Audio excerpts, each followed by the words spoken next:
ആത്മാർത്ഥമായിട്ട് വിചാരിച്ചിരുന്നെങ്കിൽ ഇതിനു മുൻപേ തന്നെ അനുപേട്ടനെ ജാമ്യത്തിലിറക്കി കൊണ്ടുവരാൻ സാധിക്കുമായിരുന്നു.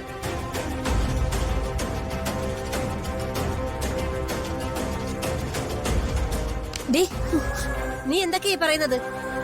ഇവിടെ മനഃപൂർവ്വം അനൂപിനെ ജാമ്യത്തിൽ ഇറക്കാതിരുന്നു എന്നാണോ നീ പറയുന്നത്? ആണോന്ന്? സത്യം അത് തന്നെയല്ലേ? സച്ചിയുടെ ജീവൻ രക്ഷിക്കാൻ വേണ്ടി എന്റെ അനൂപേട്ടനെ ബലിയാടാക്കി.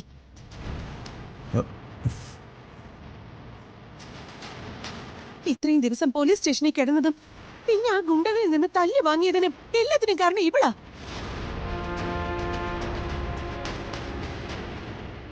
മീരെ,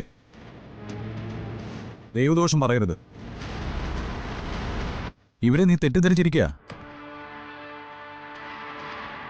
ഞാൻ പോലീസ് ലോക്കപ്പിൽ കിടന്നത് എന്റെ കുറ്റം കൊണ്ടാ, അല്ലാതെ ഇവരൊന്നും ചെയ്തിട്ടല്ല. എന്നെ രക്ഷിക്കാൻ വേണ്ടി ഇവരെടുത്ത റിസ്ക് എത്രമാത്രമാണെന്ന് എനിക്കറിയാം. പ്രത്യേകിച്ചും ഗർഭിണിയായിരിക്കുന്ന ഇപ്പോഴത്തെ അവസ്ഥയിൽ വേറെ ആരായാലും ഇങ്ങനൊന്നും ചെയ്യില്ല. സ്വന്തം ജീവൻ പണയം വെച്ചിട്ടാ ഇവരെന്നെ രക്ഷപ്പെടുത്തിയത്. സഹോദരിയെ രക്ഷിക്കാൻ വേണ്ടി അനുപേട്ടൻ കള്ളൊന്നും പറയണ്ട. നെല്ലിശ്ശേരിയിലും ഇവിടെ ഉണ്ടായ പ്രശ്നങ്ങൾക്ക് കാരണം അർച്ചന തന്നെയാ.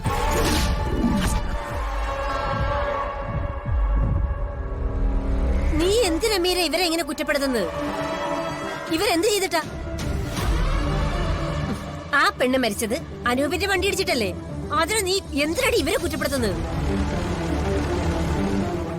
അമ്മ വേണ്ട, മീരടുത്തിയുടെ ഇപ്പോഴത്തെ മാനസികാവസ്ഥ കൊണ്ടാ എടുത്ത് ഇങ്ങനെയൊക്കെ പറയുന്നത്. എനിക്കത് മനസ്സിലാവും. അതിലൊന്നും എനിക്കൊരു വിഷമമില്ല. എന്റെ മാനസികാവസ്ഥയ്ക്ക് ഒരു കുഴപ്പമില്ല. സത്യം എന്താണെന്ന് എനിക്കും അറിയണം. നിനക്ക് എന്താടി അറിയാവുന്നത്? ഇവരെ രണ്ടുപേരെയും പ്രസവിച്ചത് ഞാനാ. എന്റെ മക്കൾ തമ്മിൽ പരസ്പരം ചതിക്കത്തില്ല. ഇവനെയും കൊണ്ട് തിരിച്ചു വരുമെന്ന് അച്ഛൻ പറഞ്ഞിട്ട് പോയത് നിന്നോട് കൂടിയല്ലേ? വെറുതെ ആരെങ്കിലും എന്തെങ്കിലും പറയുന്ന കേട്ട് ഇവരെ കുറ്റപ്പെടുത്താൻ നിൽക്കരുത്. മറ്റാരെയും ഒന്നും ബോധ്യപ്പെടുത്തേണ്ട കാര്യം എനിക്കില്ല. എന്റെ കയ്യിൽ നിന്ന് പറ്റിയ അബദ്ധത്തിന് സച്ചി വരെ ആ ഗുണ്ടകളുടെ കയ്യിൽ നിന്ന് തല്ലു വാങ്ങി. എന്നെയും ധനുഷിനെ രക്ഷിക്കാൻ ശ്രമിക്കുന്നതിനിടയിൽ സച്ചിയെയും ആ ഗുണ്ടകൾ പിടിച്ചു കെട്ടി കൊല്ലാൻ നോക്കി. നീ ഇവിടെ ഇരുന്ന് കരഞ്ഞതല്ലേ ഉള്ളൂ. അപ്പൊ പിന്നെ സ്നേഹയുടെ വാക്ക് പറഞ്ഞിട്ട് തെറ്റിച്ച നീയല്ലേ? എന്റെ ഭർത്താവിന് എന്തെങ്കിലും പറ്റിയ നഷ്ടം എനിക്ക് മാത്രമാ. എനിക്ക് തന്നെ വാക്ക് തെറ്റിക്കാൻ നിങ്ങൾക്ക് തോന്നിയില്ലോ? ഇതിനെല്ലാത്തിനും കാരണം അർച്ചനെടുത്തിയ. അല്ലാതെ പിന്നെ ആര്? അച്ഛനെ ആ ഗുണ്ടകൾ തല്ലിയില്ലെന്ന് മാത്രമേ ഉള്ളൂ. ഈ നെല്ലിശ്ശേരി വീടിന്റെ ചരിത്രത്തിൽ ഇതുപോലൊരു അപമാനം ഉണ്ടായിട്ടില്ല. ഇപ്പോഴും എനിക്കതിന്റെ ഷോക്കിൽ നിന്ന് മാറാൻ പറ്റിയിട്ടില്ല. എന്റെ കൺമുമ്പിൽ വെച്ച് എന്റെ മക്കളെ ഇന്ന് വരെ ആരും ഉപദ്രവിച്ചിട്ടില്ല. ഇന്നലെ അതും സംഭവിച്ചു. ഒന്നും ചെയ്യാൻ പറ്റാതെ അവരുടെ തോക്കന്റെ മുമ്പിൽ എന്റെ മക്കളുടെ ജീവന് വേണ്ടി എനിക്ക് യാചിക്കേണ്ടി വന്നു. നീയും കൂടി ഇതിനെല്ലാം കാരണമാവുമെന്ന് ഞാൻ കരുതിയില്ല. എന്തിനാ എന്നോട് കള്ളം പറഞ്ഞിട്ട് പോയത്? ഇനി ഒരിക്കലും ഇങ്ങനെ ചെയ്യില്ലെന്ന് എനിക്കിപ്പൊ സത്യം ചെയ്തു തരണം. എന്നിട്ട് മതി അകത്തോട്ട് കയറുന്നത്. വെറുതെ കള്ളസത്യം ചെയ്തിട്ട് ഇപ്പൊ എന്ത് കാര്യം? എരുതിയിൽ എണ്ണ ഒഴിക്കരുത്.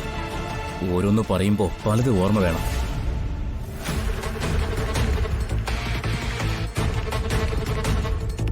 ഇവിടെ സംഭവിച്ചതിനൊക്കെ ഞാനും കൂടി കാരണക്കാരനായതിൽ എനിക്ക് നല്ല വിഷമമുണ്ട്. പക്ഷെ ഒരു കാര്യം ഞാൻ പറയാം, ഈ വീട്ടിലുള്ളവരെല്ലാം എന്റെ ബന്ധുക്കളാണ്. നിങ്ങൾക്ക് ആർക്കെങ്കിലും ഒരു ആപത്ത് വരും എന്നറിഞ്ഞാൽ എന്റെ ജീവൻ നഷ്ടപ്പെടുത്തി ഞാനത് തടയാൻ നോക്കും. ഈ കുടുംബത്തിലുള്ളവർക്ക് നേരെ കൊലവിളിയുമായിട്ട് വരുന്നവർ ആരായിരുന്നാലും അവരെ എതിർക്കാൻ ഞാൻ ഏറ്റവും മുന്നിൽ തന്നെ ഉണ്ടാകും.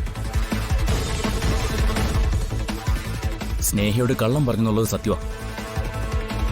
പക്ഷെ അനൂപേട്ടനെ രക്ഷിക്കാൻ പോകുന്ന സച്ചിയേട്ടൻ അപകടത്തിലാവും എന്നറിഞ്ഞാൽ ഞാൻ പിന്നെ എന്ത് ചെയ്യണം? ഒഴിഞ്ഞു മാറി കൈയും കെട്ടി നോക്കി നിൽക്കണം. ഞാൻ പോയി. സച്ചിയേട്ടനോടും അർച്ചനടുത്തിലും ഒപ്പം നിന്ന് എന്നെ കൊണ്ട് ചെയ്യാൻ പറ്റുന്നതെല്ലാം ഞാൻ ചെയ്തു. അതിനാ സ്നേഹ ഇപ്പൊ എന്നെ വിചാരണ ചെയ്യുന്നത്. എനിക്കൊരു ജീവിതം തന്നത് ഈ വീടാ. അത് ഞാൻ മറക്കത്തില്ല. സച്ചേട്ടനൊരു അപകടം പറ്റിയ നിങ്ങൾ പോയി രക്ഷിക്കണ്ടെന്ന് ഇവിടെ ആരും പറഞ്ഞില്ല. ഇതിപ്പോ നിങ്ങൾ ആർക്ക് വേണ്ടിയാ പോയത്? അതിവിടെ നിങ്ങളുടെ ആരാ? ബന്ധുവാണോ അല്ലയോ എന്ന് നോക്കിയിട്ടല്ല ഒരാളെ രക്ഷിക്കാൻ ഇറങ്ങിത്തിരിക്കുന്നത്. ഇവിടെയുള്ളവരെയും വൃന്ദാവനത്തിലുള്ളവരെയും ഞാൻ രണ്ടായി കണ്ടിട്ടില്ല.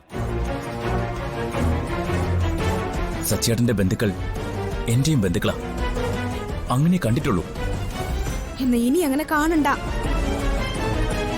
വല്ലവർക്കും വേണ്ടി പോയി തല്ലി വാങ്ങാൻ നിങ്ങൾ ആരാ? അവരുടെ ഗുണ്ടയോ? എന്നോട് ഈ വീടിനോടും അല്ലാതെ മറ്റാരോടും നിങ്ങൾക്ക് ഒരു കടപ്പാടിന്റെ ആവശ്യമില്ല.